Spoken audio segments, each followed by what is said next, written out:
गट्टू visit ए farm.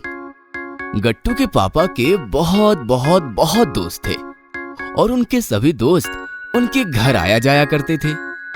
इसलिए गट्टू चिंकी की पापा के सारे दोस्तों के साथ काफी अच्छी दोस्ती हुई थी। पापा के दोस्त जब भी आते तो खाली हाथ नहीं आते थे। गट्टू चिंकी के लिए कुछ ना कुछ जरूर लेकर आया करते थे, जैसे कि ढेर सारे चॉकलेट्स, आइसक्रीम्स और भी बहुत कुछ। एक संडे की बात है, गट्टू चिंकी और पापा तीनों को छुट्टी थी, इसलिए सब काफी रिलैक्स बैठे थे। तभी पापा बोले, बच्चों तैयार हो जाओ, तुम्हारे मनीष अंकल आ रहे हैं। ये सुनकर तो गट्टू चिंकी बहुत बहुत बहुत खुश हुए। अब आप भी हमारे पसंदीदा टॉयज ऑर्डर कर सकते हैं www.funtoonkids.com से। Link is in the description. और नाचने लगे। ये बाअदब बामुलाइजा, होशियार, हमारे प्यारे प्यारे मनीष अंकल पधार रहे हैं। गट्टू ने मनीष अंकल के आने की खबर रॉयल अंदाज में सुनाई और मनीष अंकल की एंट्री हुई। अरे किसान हूँ भाई, कोई राजा महाराजा नहीं। अंकल के हाथ में उनके फार्म से लाई हुई सब्जियां और फ्रूट्स थे। भाई मनीष, तुम हमारे लिए किसी राजा महाराजा से कम थोड़ी हो। अरे जब भी आते हो हमारे लिए फार्म से फ्रेश फ्रेश सब्जियां और फ्रूट्स लाते हो। अब इतना बड़ा दिल और शहर के किनारे इतना बड़ा फार्म तो किसी राजा महाराजा का ही हो सकता है। ये सुनकर मनीष अंकल के साथ साथ मम्मी भी हंसने लगी और फिर मम्मी ने मनीष अंकल से सारा सामान ले लिया और वो अंदर चली गई। हॉल में पापा और गट्टू चिंकी मनीष अंकल के साथ बैठकर बातें करने लगे। दरअसल मनीष अंकल इंजीनियर थे, लेकिन साथ साथ खेती भी करते थे। शहर के किनारे ही उनकी लंबी चौड़ी जमीन थी। बताओ गट्टू चिंकी, कब चलना है अपना फार्म देखने? जब आप ले चले। अरे मनीष, ये दोनों तो कब से तैयार बैठे हैं। तुम्हें जब वक्त हो तो दोनों को फार्म घुमा लाओ। अरे तो आज ही चलो, क्योंकि मेरे पास आज वक्त ही वक्त है। ये सुनकर तो गट्टू चिंकी नाचने लगे। ये हम फार्म जाएंगे, हम फार्म जाएंगे। फिर गट्टू चिंकी फटाफट रेडी हो गए और मनीष अंकल के साथ उनकी कार में बैठकर उनके फार्म की तरफ निकल पड़े। जैसे ही गट्टू चिंकी ने जमीन पर कदम रखा, उन्हें फ्रेश फ्रेश हवा और नेचर की शांति का एहसास हुआ। वाओ, ऐसा फ्रेश ऑक्सीजन और ऐसी शांति शहर में कभी मिल ही नहीं सकती। अंकल, आपका फार्म कहाँ है? वो देखो सामने। गट्टू चिंकी ने सामने देखा तो वो देखते ही रह गए। सामने ऐसी हरियाली और उस हरियाली के बीच ऐसा खूबसूरत फार्म हाउस था जिसकी कल्पना कोई सपने में भी नहीं कर सकता था। गट्टू चिंकी ने फार्म देखा और वो फार्म की तरफ भागने लगे। तभी उन्हें किसी कुत्ते के भौंकने की जोरदार आवाज आई। गट्टू चिंकी ने देखा कि एक कुत्ता भौंकते हुए उनकी तरफ भागता हुआ आ रहा है। कुत्ते को देखकर चिंकी जोर से चिल्लाई, ओह मैजिक! गट्टू देखो, हमारा मैजिक कितना बड़ा हो गया है। और दोनों मैजिक को पुकारते हुए दुगुनी रफ्तार से मैजिक के पास आए। मैजिक दोनों को चाटने लगा।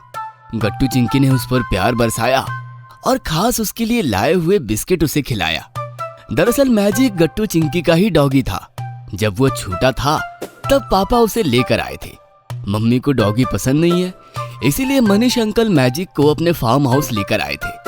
मैजिक अब काफी बड़ा हो गया था और फिर भी उसने गट्टू चिंकी को पहचान लिया था।